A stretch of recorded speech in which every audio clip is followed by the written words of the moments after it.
Hello नमस्कार। एक और खुशखबरी आप सभी छात्रों के लिए आ चुकी है और ये खुशखबरी आ रही है सेंट्रल इंडस्ट्रियल सिक्योरिटी फोर्स यानी कि सीआईएसएफ की तरफ से। जी हाँ, सीआईएसएफ ने अनाउंस की है आप लोगों के लिए वैकेंसी। तो इस वैकेंसी का कंप्लीट डिटेल इस वीडियो के माध्यम से हम लोग जान रहे हैं। कौन-कौन से लोग इस फॉर्म को भर सकते हैं, क्या एज लिमिट चाहिए है, क्या-क्या और अदर रिक्वायरमेंट होगी, सारी की सारी रिक्वायरमेंट्स आपके साथ इस वीडियो में डिस्कस करूँगा। इस वीडियो को लास्ट तक देखना ताकि हर चीज़ आप लोगों को यहाँ पे क्या हो जाएगी, क्लियर हो जाएगी और बाकी तैयारी के लिए आप हमारे साथ हमेशा जुड़े रह सकते हैं। बेहतरीन तरीके से आपकी तैयारी जो है वो कराई जाती है। तो चलिए पहले हम लोग इस रिक्रूटमेंट की बात कर लेते हैं। देखें, ये सेंट्रल इंडस्ट्रियल सिक्योरिटी फोर्स यानी कि सीआईएसएफ की वैकेंसी है और यहाँ पे साफ-साफ देख सकते हैं कि पुरुष अभ्यर्थियों के लिए वैकेंसी है। 2024 यानी कि केवल पुरुष अभ्यर्थी जो है इसमें पार्टिसिपेट कर सकते हैं। साफ-साफ लिखा है पुलिस की भर्ती किसके लिए? पुलिस के लिए। ऑनलाइन जो आवेदन यहाँ पे लिए जाएंगे वो 31/8/2024 से यानी कि कल से शुरू हो गए हैं और 30/9/2024 तक इसके फॉर्म जो है वो भरे जाएंगे। यानी कि 30 सितंबर फॉर्म को भरने की यहाँ पर अंतिम डेट यानी कि लास्ट डेट जो है वो हमारी रहने वाली है। ये लेवल 3 की जॉब है जिसका वेतनमान जो है वो 21,700 से 69,100 तक रहेगा। यानी कि 21,700 इसका बेसिक पे है और इसके बाद जब सारे भत्ते वत्ते लगेंगे तो आपकी जो सैलरी है वो करीब यहाँ पर 40,000 के आसपास हो जाएगी। इवन 40,000 से थोड़ी सी ज़्यादा ही हो जाएगी, आप ये मान लीजिए, ठीक है। इसके अलावा जो अलग अलग भत्ते हैं वो सारे मिलने वाले हैं। आरक्षक या अग्नि के निम्नलिखित अस्थायी पदों को भरने के लिए भारतीय पुरुष नागरिकों से एक विशेष बात इस रिक्रूटमेंट की ये है कि इसमें केवल और केवल पुलिस अभ्यर्थी जो पुरुष अभ्यर्थी यानी कि जो मेल कैंडिडेट हैं वही केवल पार्टिसिपेट कर सकते हैं। फीमेल इस फॉर्म को जो है वो नहीं भर पाएंगे, ठीक है। और इसके बाद इन्होंने बताया है कि सिविल सेवा नियमावली तब के लागू जो इंपॉर्टेंट बातें होंगी वो हम बता रहे हैं। नियुक्ति होने पर 1 जनवरी 2004 को अथवा बाद में केंद्र सरकार की सेवा में कार्यभार ग्रहण करने वाले सभी कर्मचारियों के लिए लागू राष्ट्रीय पेंशन प्रणाली नामक परिभाषित अंशदायी पेंशन के अनुसार पेंशन लाभ प्राप्त होगा। अब तो नया आ गया है, आपको पता है यूनिफाइड पेंशन आ गई है तो उसके अकॉर्डिंग ही मिलेगा। ये अभी इन्होंने फिलहाल इसमें पुराना डाल रखा है, ठीक है। अब आवेदन कैसे करना है यानी कि फॉर्म आपको कैसे भरना है, तो यहाँ पे देखिए साफ साफ लिखा है कि फॉर्म जो है वो केवल और केवल ऑनलाइन के माध्यम से ही जो यहाँ पे क्या किया जाएगा, भरा जाएगा। आवेदन पत्रों को केवल ऑनलाइन माध्यम से स्वीकार किया जाएगा। शारीरिक दक्षता परीक्षा यानी कि फिजिकल एफिशिएंसी टेस्ट इसके अंदर होने वाला है। शारीरिक मानक परीक्षण यानी कि पीएसटी यानी कि फिजिकल स्टैंडर्ड टेस्ट ये भी इसके अंदर होगा। डॉक्यूमेंट वेरिफिकेशन यानी कि दस्तावेज सत्यापन ये भी इसके अंदर होने वाला है। लिखित परीक्षा यहाँ पे साफ साफ कहा गया है ओएमआर या सीबीटी यानी कि कंप्यूटर बेस्ड टेस्ट ये होगा। इसके अलावा डिटेल मेडिकल एग्जामिनेशन होगा जिसको डीएमई बोलते हैं। अगर किसी को जरूरत पड़ती है कि दोबारा मेडिकल के लिए भेजा जाता है तो वो भी यहाँ पे आयोजित किया जाएगा। तो ये आपकी पूरा सिलेक्शन प्रोसेस हो गई। यानी कि लिखित परीक्षा भी आपकी यहाँ पे होनी है जो कंप्यूटर बेस्ड टेस्ट हो सकता है, लिखित परीक्षा भी हो सकती है। इसके अलावा पीटी, पीएसटी और डीबी और मेडिकल एग्जामिनेशन ये सारे आपके मापदंड हैं। यहाँ पे लिखा है ओएमआर या कंप्यूटर आधारित परीक्षा सीबीटी मोड के अंतर्गत लिखित परीक्षा केवल अंग्रेजी और हिंदी भाषाओं में होगी। मतलब इंग्लिश और हिंदी भाषाओं में ही आपको ये पेपर जो है वो देखने को मिलेगा। और सारे के सारे जो हमारे पास प्रमाण पत्र हैं उनका भी सत्यापन किया जाएगा। वे अभ्यर्थी जो पीटी या पीएसटी, डीबी और लिखित परीक्षा में अर्हता प्राप्त कर लेते हैं उन्हें विस्तृत चिकित्सीय परीक्षण में शामिल होने के लिए उसकी छठी लिखित परीक्षा में उनके प्रदर्शन के आधार पर राज्य क्षेत्र और शेड्यूल के अनुसार की जाएगी।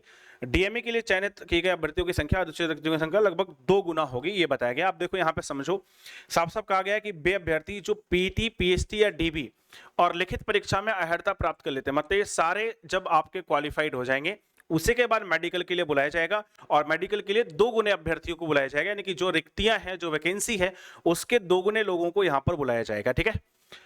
फिर यहाँ पे कहा गया है कि पीटी, ठीक है, चिकित्सा परीक्षा पूरा होने के बाद लिखित परीक्षा के में उम्मीदवारों के प्रदर्शन और प्रत्येक राज्य या संघ शासित प्रदेश को आवंटित रिक्तियों के आधार पर प्रत्येक राज्य या संघ शासित प्रदेश के समय आज बार श्रेणी बारी मेरिट, मतलब मेरिट जो बनेगी वो स्टेट वाइज बनेगी। साफ साफ यहाँ पर ये बात यहाँ पे लिखी हुई है कि जो मेरिट बननी है वो स्टेट वाइज बननी है, ठीक है।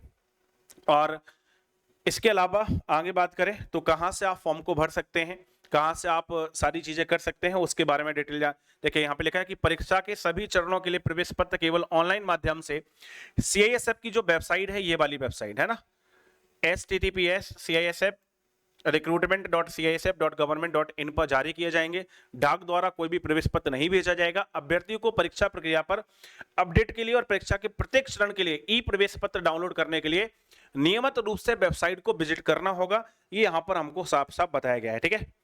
अब आ जाते हैं यहाँ पे और रिक्तियों की संख्या की हम बात कर लेते हैं। वेतनमान तो मैंने आपको पहले ही बता दिया है। तो यहाँ पे देखिए किस स्टेट में कितनी कितनी वैकेंसी इसका डिटेल दिया है। मैं जो टेलीग्राम चैनल है हमारा maths by Shivam Dwivedi, link video के डिस्क्रिप्शन में आपको मिल जाएगा। यहाँ पर भी मैं उसको लगा देता हूँ। तो आप क्या करेंगे कि जो हमारा टेलीग्राम है उससे जुड़ जाएंगे। उस टेलीग्राम पे हम आपको ये पीडीएफ शेयर कर देते हैं। तो वहाँ पे किस राज्य में कितनी वैकेंसी है वो आप लोग देख सकते हैं। मैं यहाँ पे ओवरऑल वैकेंसी आपको बता देता हूं कि ओवरऑल जो वैकेंसी है वो हमारे पास कितनी है। ठीक है, तो ओवरऑल वैकेंसी की अगर हम बात करें, यहाँ पे देखिए कैटेगरी वाइज भी वैकेंसी दी है। अगर आप थोड़ा सा ध्यान डालें कि अनरिजर्व्ड में कितनी है, ईडब्ल्यूएस में कितनी है, अनुसूचित जनजाति मतलब अनुसूचित जाति में कितनी है, अनुसूचित जनजाति में कितनी है, और अदर पिछड़ा वर्ग में कितनी है, और कुल वैकेंसी कितनी है। तो यहाँ पर आपको टोटल बात यहाँ पे बताई गई है। अगर आप लास्ट में जाके देखें तो कुल वैकेंसी आपको यहाँ पे नजर आ रही होगी कितनी है, 1130 वैकेंसी है। टोटल वैकेंसी जो है वो कितनी है, 1130 वैकेंसी इसके अंदर जो है वो आपको दी गई है। ठीक है,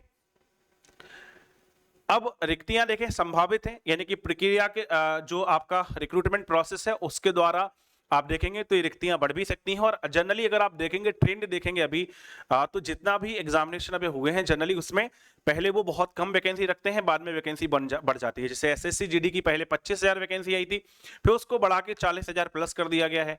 पिछली बार भी ऐसे ही हुआ था, 25,000 26,000 की वैकेंसी आई थी, बाद में वो 50,000 प्लस हो गई थी। तो रिक्तियों की संख्या जो है वो लगभग बढ़ती ही है। तो आप ये मान के चलिए कि आगे बढ़ भी सकती है। 10% आरक्षण यहाँ पे मिलेगा भूतपूर्व सैनिकों को, ये साफ साफ यहाँ पर लिखा गया है। ठीक है, इसके बाद अब हम लोग जल्दी से और इंपॉर्टेंट बात कर लेते हैं। इसमें कोई वेटिंग लिस्ट नहीं बनेगी, ये देखिए यहाँ पे साफ साफ लिखा है कि कोई भी वेटिंग लिस्ट यानी कि प्रतीक्षा सूची जो है वो इसमें तैयार नहीं करी जाएगी, यानी कि सारे लोगों का सिलेक्शन जो भी होगा वो हो जाएगा। अब क्या इसके लिए आपको एजुकेशनल क्वालिफिकेशन चाहिए है, जरा उस पर बात कर लेते हैं। तो अभ्यर्थी को ऑनलाइन आवेदन प्राप्त करने की अंतिम तिथि को विज्ञान विषय के साथ अथवा उससे पहले विज्ञान विषय के साथ मान्यता प्राप्त बोर्ड या विश्वविद्यालय से 12वीं कक्षा पास होना चाहिए अथवा समकक्ष योग्यता होनी चाहिए। तो एक बात यहां पर और बताई है कि आपकी जो एजुकेशनल क्वालिफिकेशन है वो 12वीं है, 12वीं पास होना चाहिए। और किसके साथ, विज्ञान विषय के साथ। विज्ञान विषय के साथ अगर आपने 12वीं पास किया हुआ है तो आप इस फॉर्म को भरने के लिए एलिजिबल हैं। और यह भी बताया गया है कि जो अंतिम तिथि है 30/9/2024, तब तक आपकी जो उम्र है वो 18 से 23 वर्ष होना चाहिए अगर आप जनरल कैंडिडेट हैं। यानी कि अभ्यर्थी का जन्म 1/10/2001 से पहले और 30/9/2006 के बाद नहीं होना चाहिए, एकदम क्लियरली लिखा गया है। ठीक है, यानी कि ये तो सबके लिए है। इसकी बात अगर हम करें 30/9/2006 तो ये सबके लिए, इसके बाद किसी भी व्यक्ति का जन्म नहीं होना चाहिए।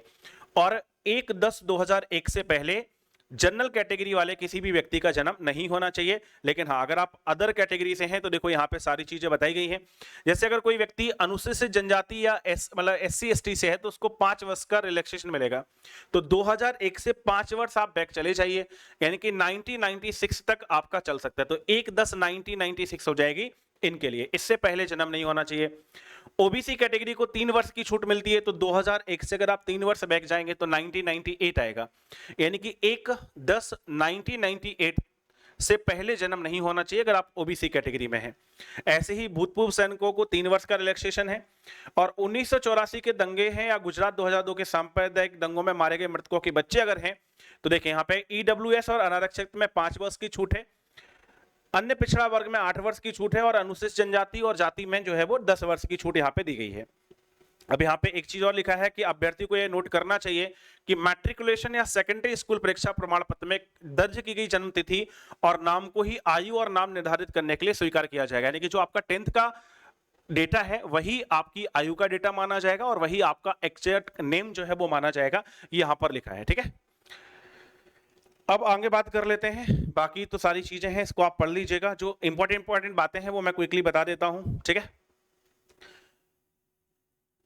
प्रमाण पत्रों का प्रारूप वगैरह ये सब बताया गया कि कौन कौन से प्रमाण पत्र चाहिए हैं, ये तो बात की चीज है। आपको अभी पहले जो है वो परीक्षा उत्तीर्ण करनी है। ठीक है, आवेदन कैसे करना है तो देखिए यहाँ पे साफ साफ लिखा हुआ है कि आवेदन आप इस वेबसाइट पर जाएंगे और इस वेबसाइट के थ्रू आप ऑनलाइन आवेदन कर सकते हैं। ठीक है, पहले आप पंजीकरण वगैरह करना है, सारा कुछ बताया है। फोटोग्राफ अपलोड करना है। फोटोग्राफ बेटा ध्यान से अपलोड करिएगा, क्योंकि देखिए यहाँ पे साफ साफ लिखा है कि 20 से 50 KB हाल ही में स्कैन किया गया रंगीन पासपोर्ट आधार का फोटो चाहिए। परीक्षा की सूचना के प्रकाशन की तारीख से 3 महीने से अधिक पुराना नहीं होना चाहिए।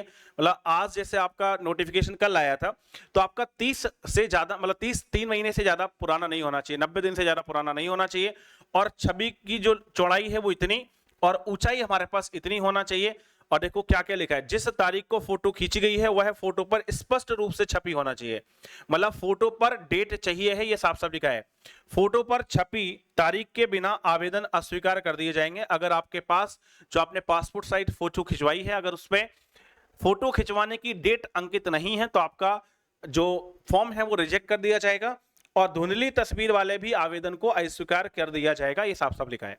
हस्ताक्षर कैसे अपलोड करना है, इसकी जो चौड़ाई है 4 सेंटीमीटर और ऊंचाई 2 सेंटीमीटर होना चाहिए, अस्पष्ट नहीं होना चाहिए और रनिंग हैंड में होना चाहिए। देखें रनिंग हैंड में आपको, जैसे मान लीजिए मेरा नाम ये है तो आपको इस तरीके से रनिंग हैंड में सिग्नेचर करना है, या फिर मान लीजिए कुछ ऐसे आपने बना दिया या फिर कुछ आपने ऐसे, जो भी आप सिग्नेचर करते हैं उसको रनिंग हैंड में करना है। कई लोग क्या करते हैं ऐसे कैपिटल में लिख देते हैं, तो ऐसे कैपिटल में कोशिश करना कि कैपिटल में आप ना लिखें, ठीक है।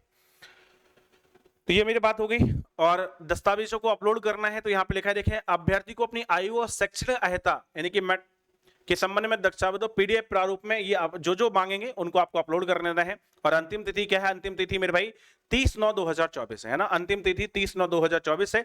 इससे पहले आपको फॉर्म को भर देना है। कितना पैसा लगेगा भैया फॉर्म को भरने में, तो 100 रुपए फॉर्म को भरने में लगेंगे।